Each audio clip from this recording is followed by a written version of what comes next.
Hello, everyone, and welcome back to another episode of the Eljay Johnsen Show. And lessons in why you should always set your headset as the default audio device. Okay. Alright, let me see. What do I usually do? Alright, so the Eljay Johnsen Show airs every single Saturday at 4 o'clock p.m. Eastern Standard Time. If you have any questions during the show, head on over to Twitter at the LJ Johnson using the hashtag the LJ Johnson Show, and you can ask us any questions that you may have live, and we'll try and get around to them before the end of the show. We actually do have some email questions this week, which are not often. In fact, these are the most I've gotten for a guest, which makes me pretty happy. Oh, wow. That's pretty cool. Yeah. You're not supposed to Oh, speak, sorry. guest. I don't exist. Hold on. Good. I just, That's right. My cue. Darn Right. right. Okay, speaking of cues, I'll sit let's back go in the ahead corner. and discuss exactly who we have today. Once upon a time, there was a mighty kingdom. It was known as They're Terribly Violent. And part of their Knight of Royal Knights, Court of Royal Knights, I think that's accurate, they had a man known simply as W. And W was the greatest knight of them all. He was also the only one I could barely tolerate. Yes, I'm talking to you, next week's guest. I'm, of course, referring to the masterfully talented Wajeeh Khan, also known as Waj. Please tell me I didn't screw that up. How are you doing today? Yeah. You actually got it right. So it's pretty rare to find somebody that pronounces the name right. So Oh, yes, it thank is Waj. goodness. All right, here, take this gold star. Thank You're you. you're you're a special person. Thank All you. right. So yeah, hi.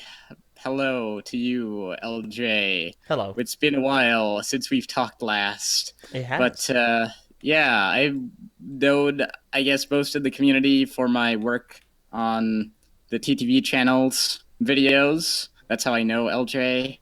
I worked on their Brickfeed podcast series, as well as their top tens as a video editor. So people might have noticed that the light up squares and the slideshow that changes really quickly on Brickfeed are now kind of gone, and that's my fault because I resigned. So but I Oh, did it for good reason, though. Okay, trust me on this. Totally good reasons. I have. I was just lazy as all. yeah. Oh, So perfect that's reasoning. why. But I still work for TTV as an administrator on their message boards, and yeah, I mean that's how most people know me, or what most people know me for, as well as Modularity, which is a collaborative channel that I created back in 2016 with the other moderators of the message boards that I made friends with. Shout out to all you guys there. Slides next week, but that's spoilers for next time. Here we are. Here we go. How's this show work, LJ? Tell me Okay. all about it. All right. I will tell you all about it. I want to touch on some of those things that you talked about, which we will. All right. So, okay. Obviously enough, you're an editor. Title of video suggests we're going to be discussing video editing at some point during this week's episode. However, let's first Oh hear a little boy. more about you. How did you get into the community? How'd you get into Lego? By maybe even specifically Bionicle. Tell us a little bit more about that. All right. So let me set the stage here. All right. Mm-hmm. So in a time before a time, when I didn't know how to tell time, I really liked toys, as most small humans do. I specifically like Power Rangers in space, as Yes. my earliest obsession was just renting out volumes of Power Rangers in space on cassette tape or DVD. I can't remember, but regardless, back in '01, my family, we went on vacation to Thailand, and we went to this one huge hypermarket, and I remember just sprinting to the toy aisle to find some Zords to take, to just grab hold of. And I remember just like having five of them in my hand, and then all of a sudden, I don't know what came over me, but in the corner of my eye was something I never seen before. It was a little robot man, and he had a pickaxe, and I was kind of mesmerized by it. I don't know what came over me, and then just immediately I dropped all the Zords. I picked it up, and that's how Taraga Anawa became my first Binkle, which is what I called it because I didn't know how to read or spell or do any of those things that are probably pretty synonymous with 4.5-year-olds. But yeah, so Binkle, that is how I got my start with you know Lego in general. Was Okay. Taraga Anawa back in the just a vacation. It was kind of like it. Okay, so what happened though? What happened after that?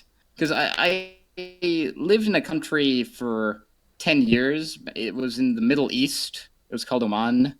And I would gather my collection just through that time until. So I actually left Oman in 2009. So it was kind of at the tail end of Bionicle. So most of my collection was from there. And why it's important is because I'd figure out later on that the sets, the new sets that would arrive every year, had like a 6-month time delay from the US and Europe. So for some reason, like our summer wave was your winter wave. Ha! Like Ha! so like we always had this like time lag. So I remember Bionicle.com was actually the first website I'd ever visited because it was just advertised everywhere and it was on the box and it was in like the little manual posters and such. And so I remember just like every single year being so enthralled by the cool new sets, but then immediately being dashed by the fact that they wouldn't come out for another 6 months. I couldn't get them. So yeah, but I mean I distinctly remember playing Monog 1 and Monog 2 and just getting stuck in Gakoro. I never got past like the entrance to Gakoro in Monog 1 and Monog 2. I don't think I got past the first screen. Yeah, I was not common. very bright. I was not very bright at that To be fair, video game Monog 2 is playing. like impossible. Oh yeah, it it kind of is, yeah. Uh, and I remember renting out Mask of Light just over and over and over again. I go to my local store. It wasn't a Blockbuster, but it was basically the equivalent. Now rip and rip, Yeah, but see a you know, Blockbuster. It could have bought I Netflix. remember just well, yeah, missed opportunity there. But I remember uh, probably having Mask of Light 10 or 11 times over. I just always go and get it and watch it like several times over. So I remember I was able to like quote the movie, but now it has actually been quite a long time since I've seen that movie. But yeah, I was enthralled by Bionicle. Like most of my Lego experience is Bionicle and not much else. I had friends that had system sets and had some that were pretty cool as well. I remember some of my friends had Knights Kingdom sets, which I thought were the bomb, but I never did get my hands on one of those. I was purely Bionicle or Construction, I suppose. Mm-hmm. Yeah, or Technic. No, no, no. It kind of melds Construction together. is the umbrella that works. Right, right. Yeah. So I was mostly a set guy. Like I was aware that Bionicle had a story. I remember back in grade 5, like we had a shelf of books that we need to read and then like kind of draw an analysis or like just or not draw an analysis, write an analysis of what book we'd read. But so there, I saw the first Adventures book was on the shelf. So Adventures. that was what I realized. Bionicle has educational value. So I just took that and read it, and it was great. But I didn't really delve that deep into the story. I was more encapsulated by the sets and creating mocks out of them. But most of my mocks and most of my parts are all in a bin, basically. Or just behind me, I can see it. It's just a graveyard, and I have literally none of it's assembled except for Parak, because Borak are love, Borak are life. Love the Borak. But Parak was actually my second set, so it kind of has some, I guess, value to it, some sentimentalness. I gotta get Anawa, though, you gotta get Alma dead. back. Yeah, Anawa's gone. I don't know what happened to Anawa. We moved a lot back in the day, so some stuff just got lost in translation when we when we went from one house to another. And so yeah, it was a good time being a Bionicle fan back in when, well, in its heyday. Oh yeah. I would experience basically most of the media on Bionicle.com, all of the Flash games. Oh, I love the Flash games, even though they're in reflection, not, not that Yeah. deep or good for any any degree. But I thought they were really cool. I think Monog still holds up. Okay, yeah, Monog definitely holds up, and oh, I remember sinking a lot of time into Glatorian Arena, surprisingly. Oh, yep, same. Glatorian Arena. I Yeah, thought it was back in mindless fun. '09. Yep, and yeah, I mean, I remember as well making some mocks and actually posting them to a gallery that was on Bionicle.com. Like, there was a whole showcase that, like, if you had a Lego account, you could upload a mock and present that. Because I remember back in the day, there was this one site, or like a subsection of the Lego.com that was, I think it was it My Lego Universe, or was it just Lego? Not My Lego Network. My Lego Network was what it's called, right? Like, there I was this believe that was one. yeah. Yeah, I remember it was kind of like a social network for Lego people, and so you would have a minifigure as your avatar, and it was kind of like a game, because there was all these ranks, and you'd have to do specific things. You'd have like these modules that you'd fill up by getting people to click on them, like with certain properties, and then you could advance to the next level if you got a lot of clicks. And so I remember just making a separate account and clicking on on my original account to hack the system, Yeah. and and I remember there being a module for showcasing your creations, or it was like a Bionicle specific one. And I remember making like a Toa Jaller mock back in '05 before Jaller became a Toa. And I thought that was the coolest thing when the Toa Nika came out. But it also kind of, like, in '06, like '06 was when I noticed that a lot of my friends kind of grew out of Bionicle, but I would not.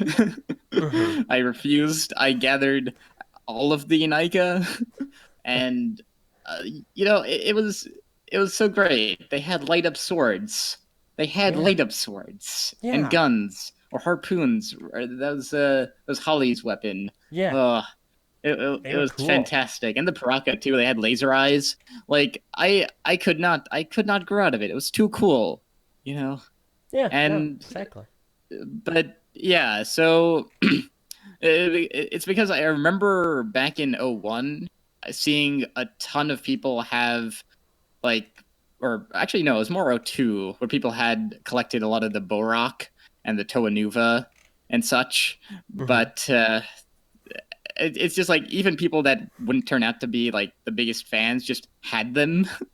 Like, Bionicle was huge back in the day, Oh, yeah. and I was part of the craze, and was kind of enveloped by it. And then back in 2008 was when I made my YouTube channel.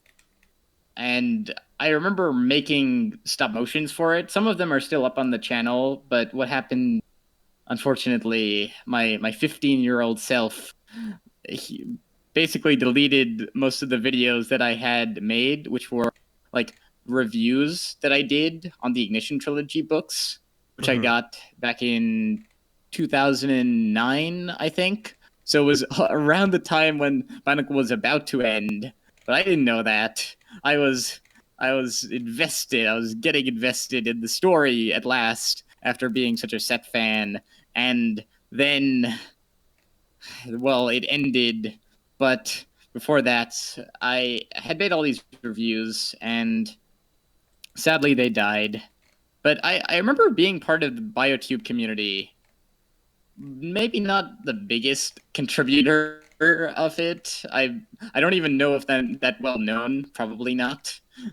Although I want to say, just saying it out there. If anyone was part of the BioTube community back in 2008 to 2010, if you know the name, the very creative and memorable name WK 27172, then that was me.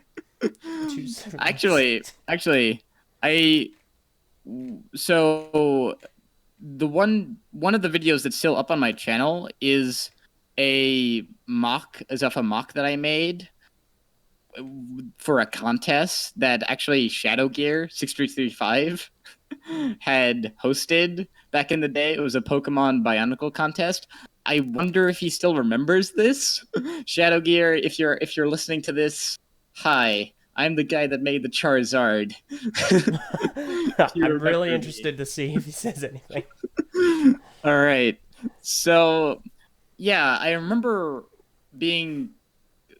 when the stars were announced, or it was in a Lego Club magazine I was subscribed to. I remember seeing this really cool poster of Tahu kind of descending, and he was back in his original form after being a Mystica, and I thought that was the coolest thing. There was the traditional How, and I gathered all of the stars. It was my mission to do that, and then, well, it ended, and my interest in Bionicle kind of waned after that.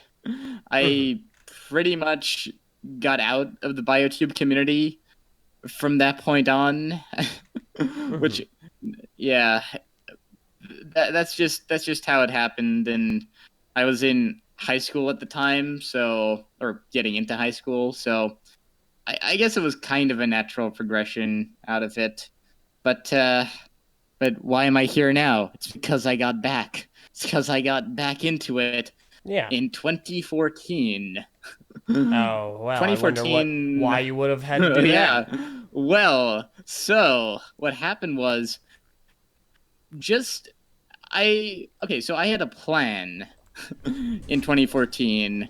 It was that I would resurrect my YouTube channel because it had been dead for so many years, and I wanted to join a community because I knew that because I wanted to gather an audience basically for the work that I did, and I knew that to do that well, I guess, like it's really hard to just start off from zero people watching your stuff. So gathering, I wanted to make relationships with people basically, and so I actively sought out communities, and I was just like, does anyone still do Bionicle content? Because I was such a big Bionicle fan back in the day. So I checked YouTube, I searched Bionicle, and lo and behold, there was the Three Virtues, and they had this casting call for this podcast they had called the TTV Podcast, and I just, as well as wanting to resurrect my channel, I had gotten a microphone for that occasion. And so when I watched that casting call video, it said you needed to have a microphone. And I was like, well, I have a microphone now. Let's send an application. And so, and I hadn't even listened to any of the TTV podcasts at that point. So I was just going in completely blind, only knowing that these were people that liked Bionicle, and I liked Bionicle. So that, and then the story goes, well, I didn't become a cast member. I was hired as a moderator and have been one for 3 years, 3.5 years. Yeah, about 3 years. Mm-hmm. So, and that's where I am kind of now, as along with making Modularity and that whole deal. So that's just how I got into Bionicle and where I am as in my obsession with Bionicle. Oh yeah, as well as G2. G2 happened as well. That's another thing. I almost forgot. Well, okay. Hang on. I want to interject here real quick. Please do. This has been bothering me this entire time. Okay. You said earlier at the very beginning, people are gonna really they're gonna slap themselves silly for this. Okay, what? You said at the beginning your first set was Anawa, and Anawa had a pickaxe. Did he not have a pickaxe? Oh wait, no, he did had have a pickaxe. He had, Anawa had a tiny hammer. That's right, he did have a hammer. See, as far as I know, I guess I might have had Nuchu at the time as well. Maybe I got those mixed up. What color was it? But the hammer? The character. Oh, what? Wasn't it like tan? Okay, yeah, you got Anawa. Okay, I'm sorry. Yeah. It was driving me bonkers. I had to say something. Okay. Oh wow. All right. So got into Bionicle. You got that pretty cool. Cleared out of the way. And then and then Generation 2 happened. And go ahead and summarize that experience, and then we'll go ahead and move on to the intricacies. It was hype incarnate in 2014. Let me tell you, it was like everyone was so amazingly excited for Generation 2, and I was as well, because it was like it immediately intersected with when I sent the application. So there was all sorts of Bionicle discussion to be had, and I just wanted to get back into Lego as well. Most of my Lego is Bionicle, but you know what I mean? Like, I just wanted to get back into getting sets and maybe mocking as well, because I had also kind of stopped mocking at that point. Mm-hmm. And the sets came out, and I got 4 of them? Yeah, I got 4 of them. I got the Masters, the Onua 2015, Tahu 2015, the Skull Grinder and Mask Maker from Slime. He sold it to me. And I got Kopaka and Kopaka 2016. Kopaka and Melum. That was the one. Mm-hmm. So I didn't end up getting as many sets as I thought I would. I kind of wanted to get Kopaka 2015 though. I thought like that particular set really harkened back to the original in a really cool way. I guess I never mentioned that I actually never got any of the Toa Mata at all.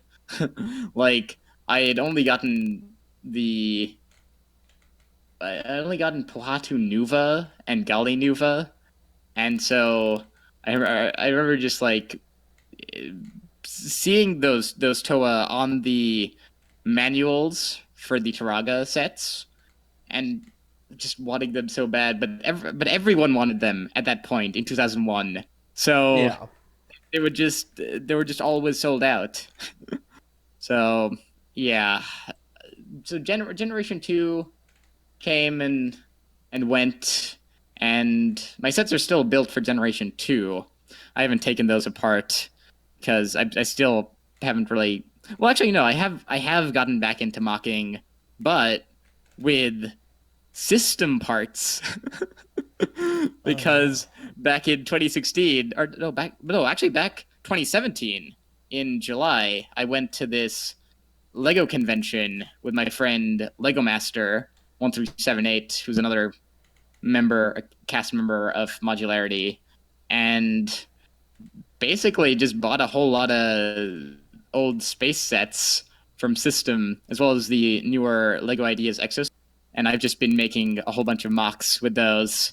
So I have kind of rekindled mocking, but not with Bionicle. So that is the current state of affairs, LJ. That is. Okay. I can go on for hours Evidently. talking about stuff. All right, but Okay. but interject, please. Stop me. So, getting into the community, obviously, you put in a submission. I remember that submission. I remember you were. Who was it? I think that during that period of time, there were a couple others. Oh gosh. Intricacies of hiring new cast members, but bottom line, it was pretty much instantly that everyone knew they wanted you to be a part of things, no matter what, cast or not. So, I'm curious. Do you actually remember what my application was? Because I remember when you sent it, and I remember that you sent it. I don't remember the details. Oh boy! So basically, you had to send in like a little. Well, like you had to send in a text application, but also a little bit of a voice recording. Yeah. And it could be about, how you felt about the end of Bionicle. I think that was what the topic was.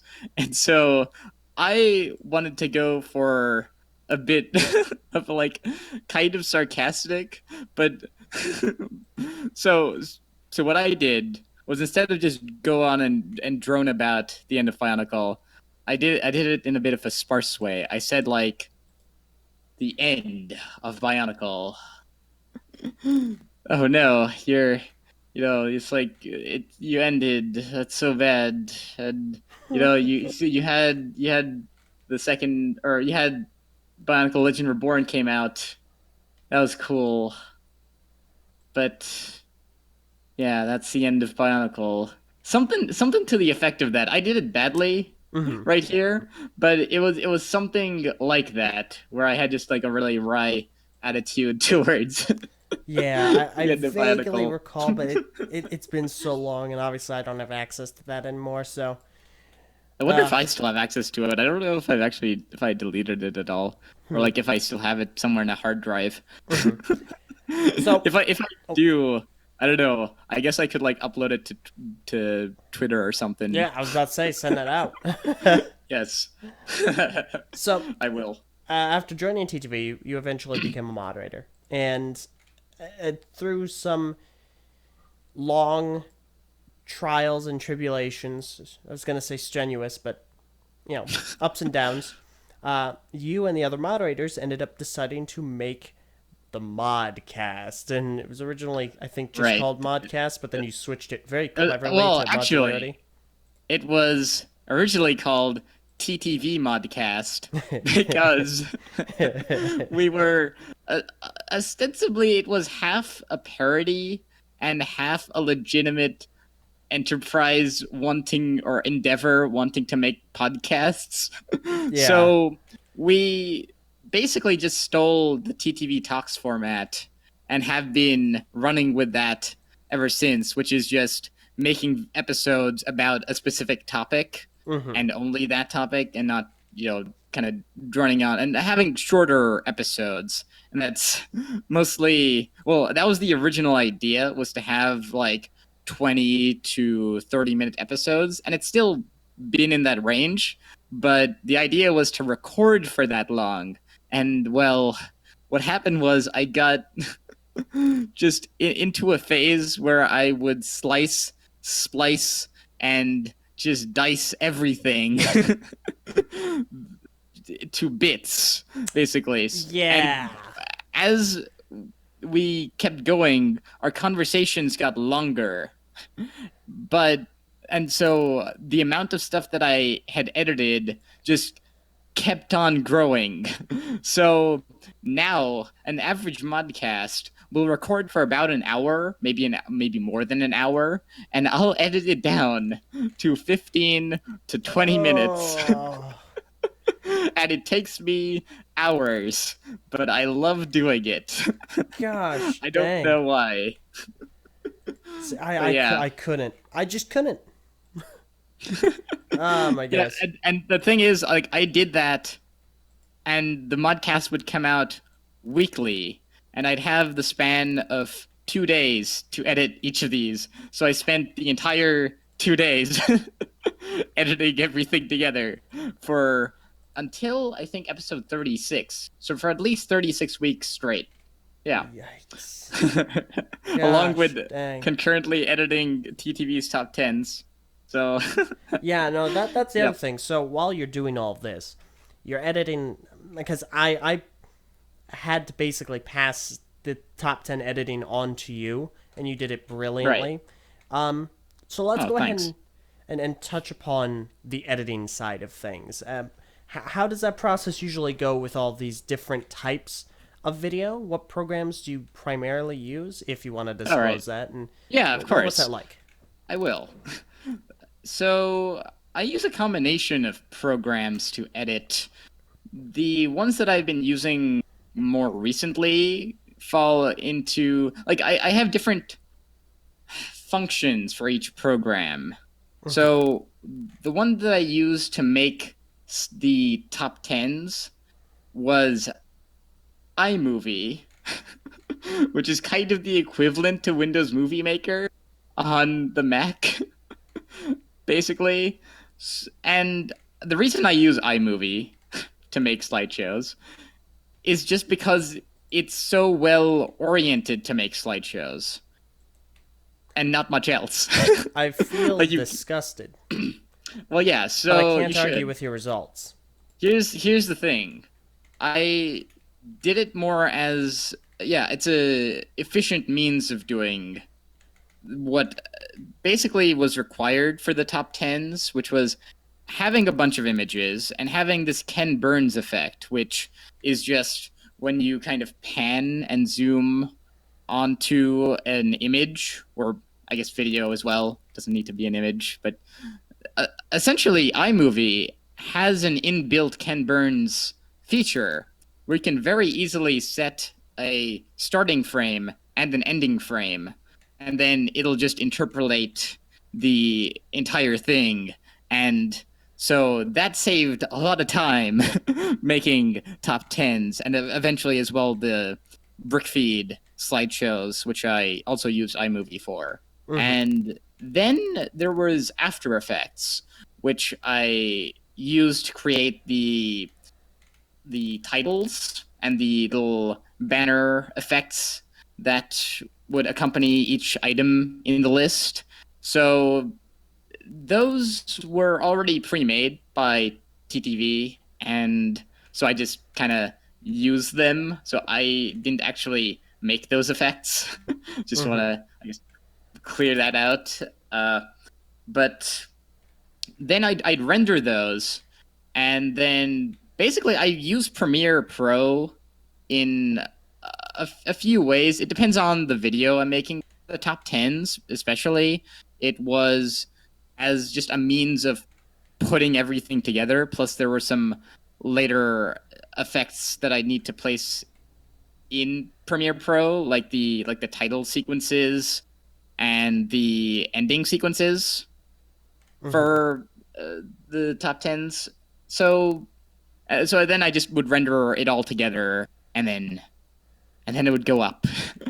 And sometimes like I got so well. Oh yeah, I guess one thing about editing is just getting resources for to create the video itself, because I wasn't given any images or anything like that to start off. I would need to search the online sphere, Google images was my friend, and I loved it so. I used it, extensively. Set the size search to large to get high definition images. Would search brick set for high quality images as well, Mm-hmm. and yeah, I mean that's just what I did. Or also I would use this one YouTube video downloader if I needed some B-roll. Although what happened with the B-roll is that copyright claims happened, and so I kind of was well I kind of stopped having B-roll or just having sparse video in the top tens. Mm-hmm. Although I'd say the top tens, especially like the ones that I think I just critically, I think I did pretty well on, and it's because I edited them from the moment I woke up to the moment I slept. Oh, Were gosh. the Bionicle the Bionicle top tens, because I loved Bionicle and I wanted to make those especially good.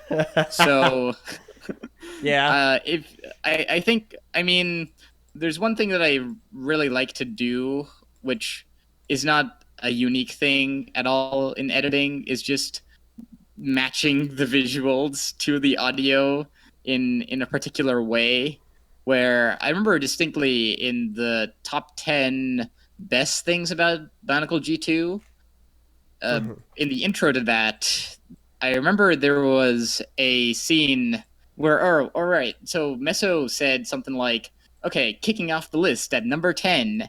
And there was this video released just a week before that top 10 came out, and that was the Tahu versus Pirates video, Oh which my was like goodness. after And G2 had ended. And so I thought, that's a relevant video. And it has a scene where Tahu kicks the pirates onto the ship. And so I was like, why don't, as soon as Meso says kicking off the list, you see Tahu kicking the pirates off onto their ship. oh my. That kind of synchronicity to the videos or the visuals. I just really like doing that kind of stuff. Oh my gosh. Okay, I have a that's lot of really fun. clever. Yeah, no, top tens can be really good if you spend a lot of time. They can also be really easy to mass produce. Like I spent 2 hours editing the video for top 10 Lego minifigures, and it occurred like Oh two yeah, 2 million views. So, yay! So they're nice. really Yeah, good. I think yeah, that is especially true with top tens. And personally, even though I've edited top tens, like I'm aware that they're kind of they're kind of easily marketable or SEO Yeah. validated kinds of videos. They're Oh yeah. very, kind of like the amount of time that it takes to produce versus the amount of gain is quite high. But uh, I know this, but I think that I like spending a lot more time on videos nowadays. Like my days of editing videos in in 2 days and just not sleep. Well, no, I did sleep, but Uh, I like that was all I did are over because I'm now in university and I'm trying to do other things as well. So it would kind of probably kill me if I were to do that. So yeah, nowadays modularity, the videos come out around every month, which is much more manageable for me. mhm. And I spend a lot more time thinking about like the visual format for them as well. Like I have this kind of notion that I want the videos that I make to last in people's minds. Hopefully, I don't know if I've accomplished that at all. Like I think I try to make them stick, I guess, or be somewhat timeless. Mhm. So I like to spend a ton of time distinguishing them all. So like the later episodes of the Modcast, they all have a sort of distinct visual style, and that's completely intentional because I don't want to just have it be completely consistent, so that it just you just kind of consume every episode and not really think about it after. Mhm. That's just the sort of thing. I'm not sure if I've accomplished that. I really want to try and make other videos, and I have plans, but as well one thing I've learned is to not disclose plans until they have been I have learned that truly lesson many, truly many come to fruition. times. Yeah. So yeah, like one of the videos recently that we put out, or I guess recently, it was like 6 months ago. That's I think of it as recent, but it's just because like the amount of time in between modcasts has been like a month long. Mm-hmm. So it was the Rebel Nature episode that we did, and I remember just having a ton of fun editing that. Like the those episodes in particular, like the the Rebel Nature episode and the Faber Files episode that we did as well, did surprisingly well. And I think it's because I was using this principle that I forget where I heard it from, probably some top 10 tutorials or top 10 how do you make good videos, here's how. So it was like just the principle of starting with awesome.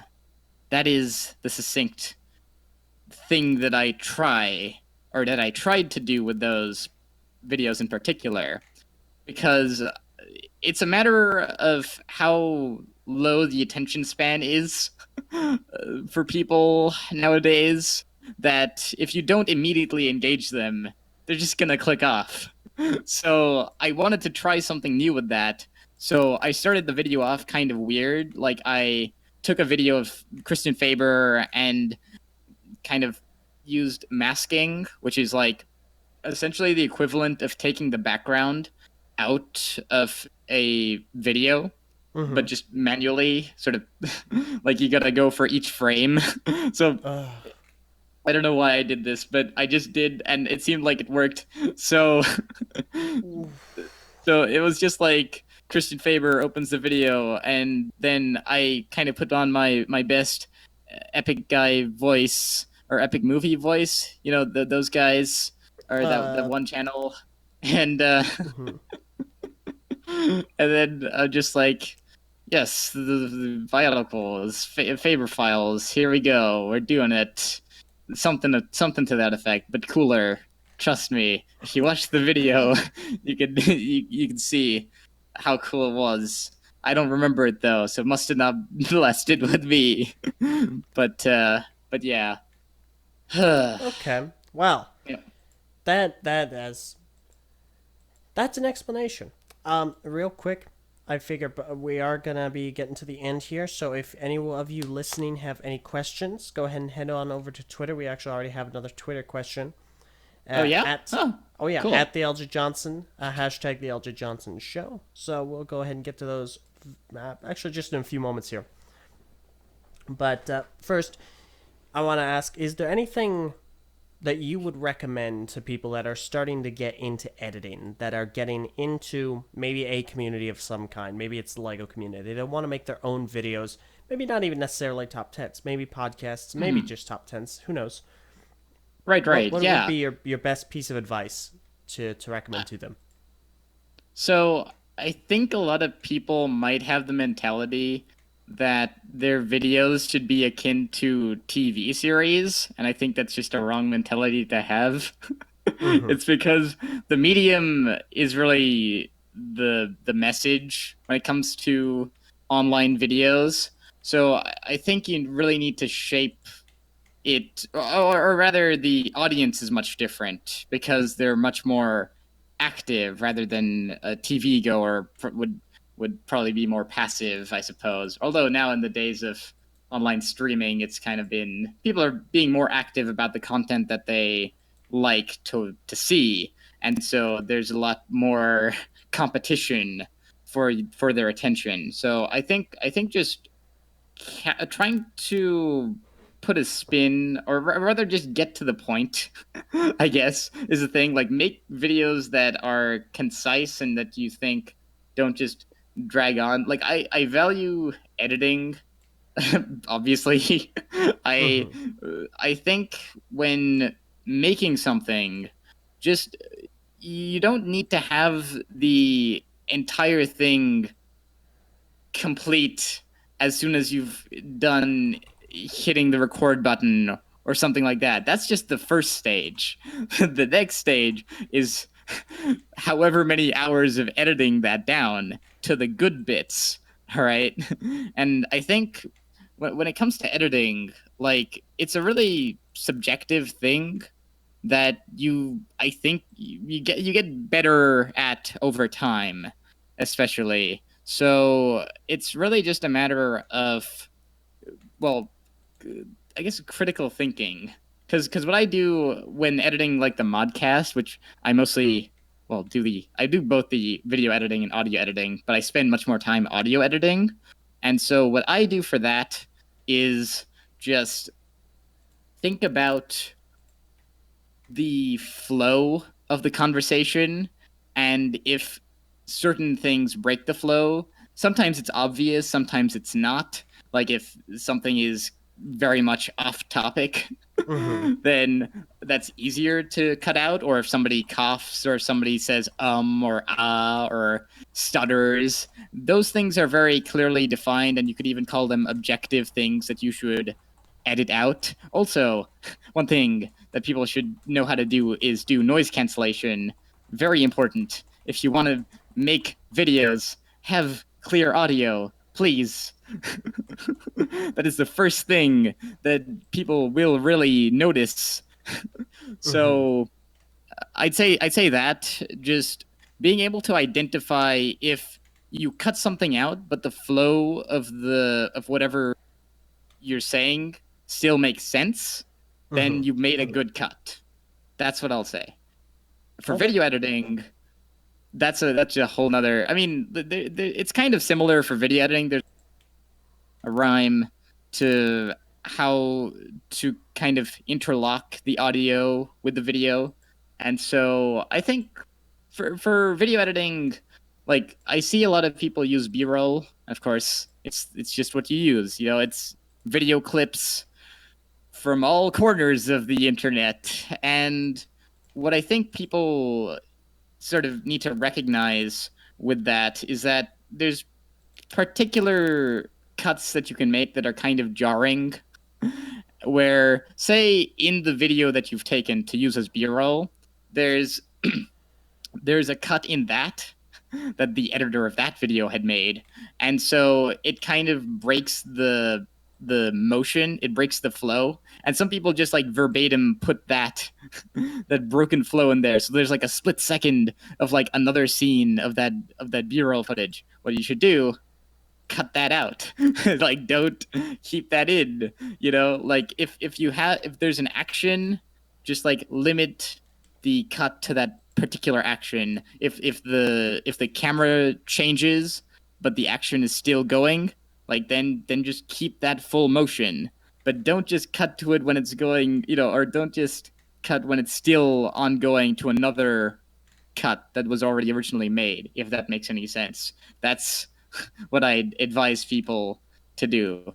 So yeah, and just like or also just make things, try to have a consistent schedule for things, because that really helped me, because I was really unproductive before I started Modularity, and now I've gone and, you know, I had the goal of editing videos every week, and sometimes it was two videos a week or 3 videos a week, and I just kept doing that for a year and a half, and you know, like, you just got to do it.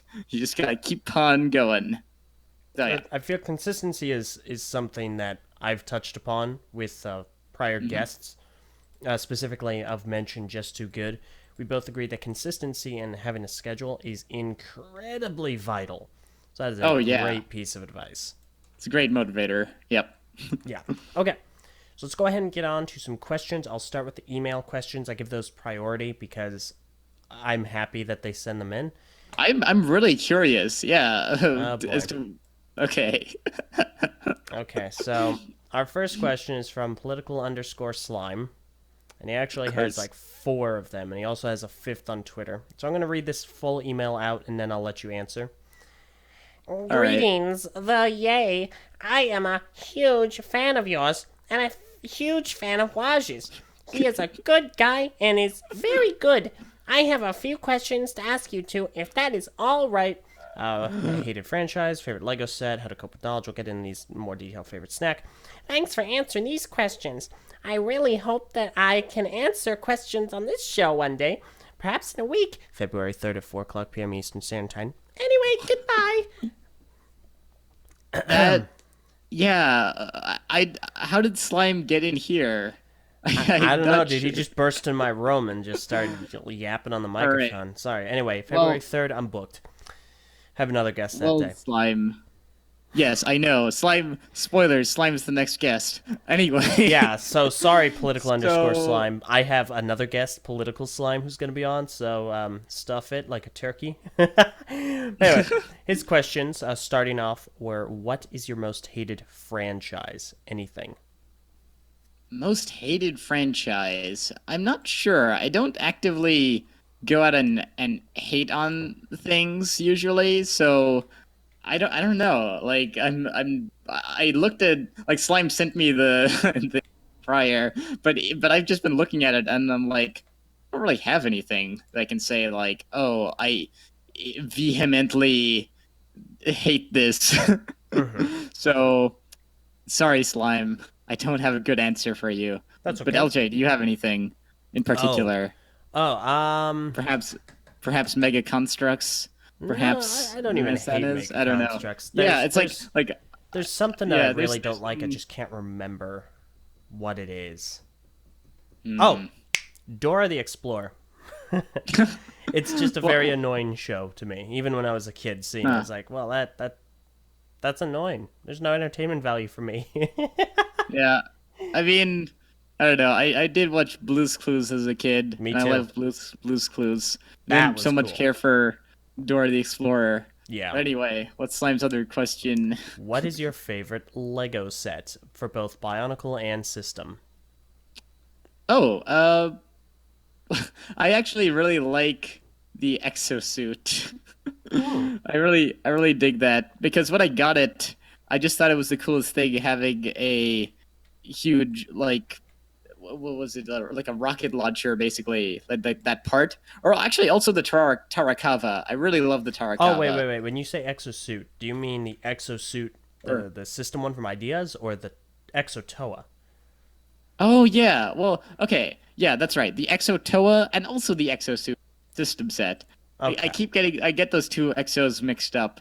Yeah, the Exosuit I really love, and I made a little mock out of it. I basically, like, reversed the 2 models that were in the Exosuit. So there's like a little turtle. So I made the turtle like a vehicle, and then I made like a chibi Exosuit. It's on the boards, that mock that I made. But yeah, I really just love the Tarakava, just for their punching. Awesome. Yeah, no, those are good options. My answers are Liwa Mata from 2001, or 2000 to 2001, you know.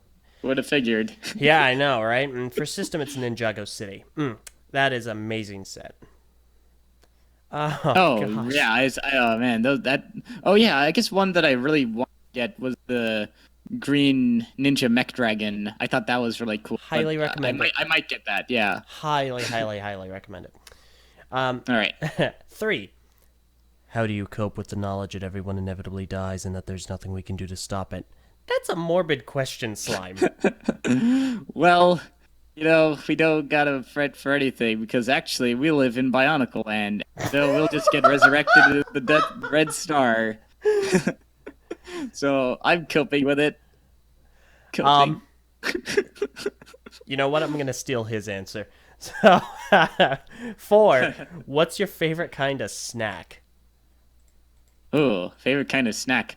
I've been having, like, basically breakfast is a myth for me now. And so I just take this one granola bar from this one company. I forget which one. It's like this one, like, almond coconut granola bar, and I really just like that as a snack or as breakfast as well, with a nice hot chocolate. I eat very healthily, so as you could tell.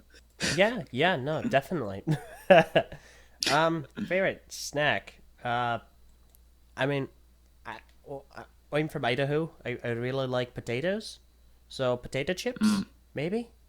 I don't know. I don't. I alternate a lot of different snacks, so it's either potato chips or tortilla chips or chips. So those are my go-to. All right. He does have one question that I figure I'll get out of the way on Twitter. How do I get past the ghost boss dude in Super Metroid? You see, you just gotta dodge. You just gotta dodge and not die. Come on, Slime, you can do it. There you go, Slime. Fentune is easy. I beat him several times. You can too. Anyway, Basically, the answer is get good. yeah. Okay, so we have another email question. This is from Leo Xander. Ask Waj what his favorite meme throughout the run on the TTV message boards was/is. Freaking see. Here's the thing. There's like a like I of course don't really particularly care for memes. So I remember a meme that's kind of gone wrong was the Solek meme, Ugh. and I kind of it's just disgusting. I don't like it. It's still wrong. Like Yeah. it's a mess. Like that group needs to dissolve. But then what was one meme? There was the bounded by the mundane. That was one thing. I thought that was a bit humorous, I should say. I don't know. It's not, I don't know. In particular, I don't really care for memes. So Fair enough. Yeah. Okay. thanks, Leo. All right. In that case, we got two more questions. This one is from Ollie Linus.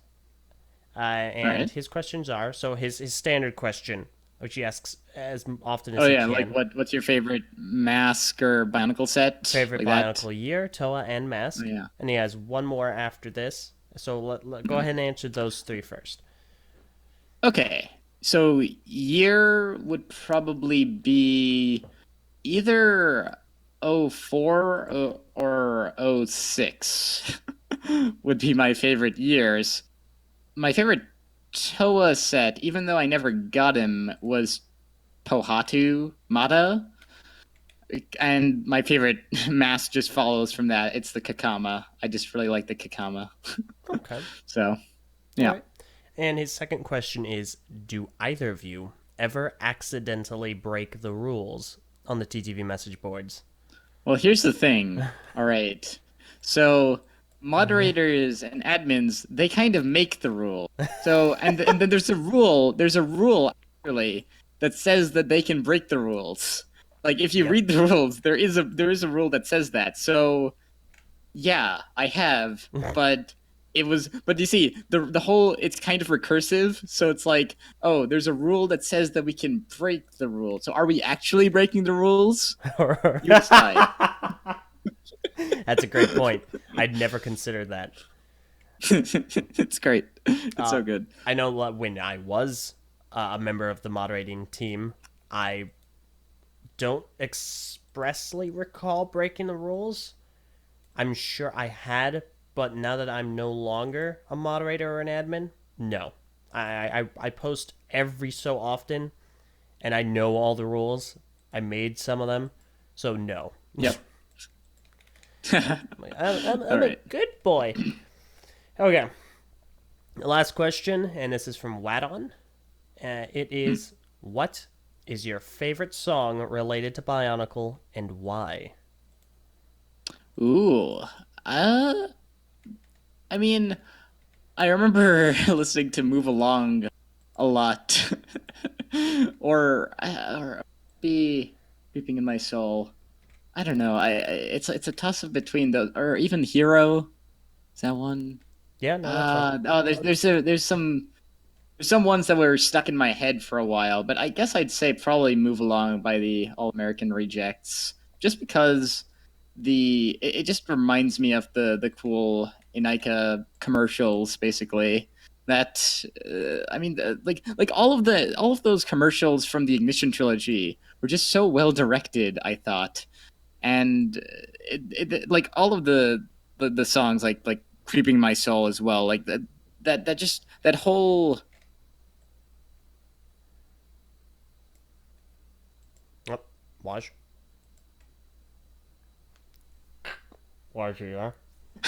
Oh, there. And you know, it was basically aiding some really nice visuals in terms of the commercials that, well, was it Ghost and I guess Christian Faber directed them. So Advance yeah, and Ghost, yeah.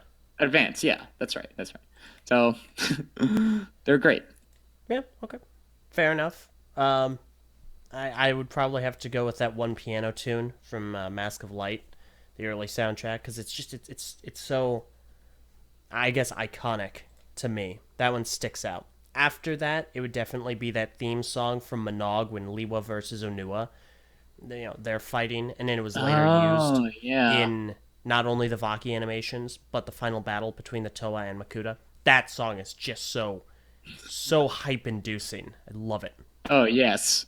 I don't know if you've seen like the Bionicle, or I mean, you've probably seen Parecki's work. Oh yes. Like he the particular one with Liwa where he's like chasing the Ranma or the Nui Rama. Yes. Yeah. That particular song from Bionicle Quest of the Toa, that project that never got finished. All the music from that I really dig. And I actually, if you hear, dear listener, if you hear some of the videos on the Modcast, you would notice that those are all from Bionicle Quest of the Toa. But anyway, no one's pointed that out. I credit the guy in the description though, so it's fine. It's totally fine. Yeah. The project is dead anyway. Oh, it is so dead. Yeah. Okay. Awesome. Well, yep. that happens to be all of our questions. Thank you all to those who thank you all for asking. Yeah, that was fun. Excellent. All right, we're gonna go ahead and wrap up. Waj, is there anything you'd like to impart upon anyone listening? Any words of wisdom or advice, or anything you want to say? Go for it. All right. Well, have a good night. That's it. That's it. You know what? No, I'll accept it because it's nice. But... I had so much to say that was like so densely packed, and I talk so fast that like I pretty much I think I've probably said as much as I.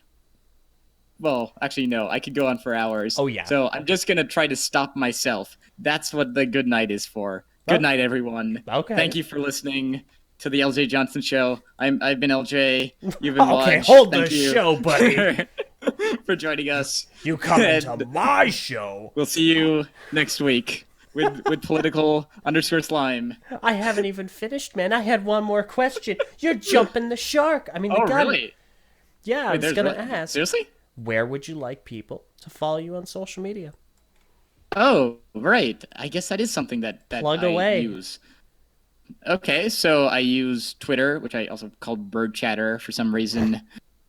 I go by @edited_by_Waj, and you can also find me on @Modularity_ on Twitter. I'm on the TTV message boards as Waj, and you can find the Modularity channel on YouTube by searching up the word modularity. It'll be the first result, like the first. It'll be like a spiky M, basically. That's what you look for. And I mean, if you want to find my top 10s that I've edited or Brickfeed, those are on TTV. So yeah, I think I edited like episodes 47 to 79 of Brickfeed. Yikes. So yeah, there you go. 8 months. 8 months of continuous editing. Fun times. Behind me now. It's all behind me. Flashbacks. All right.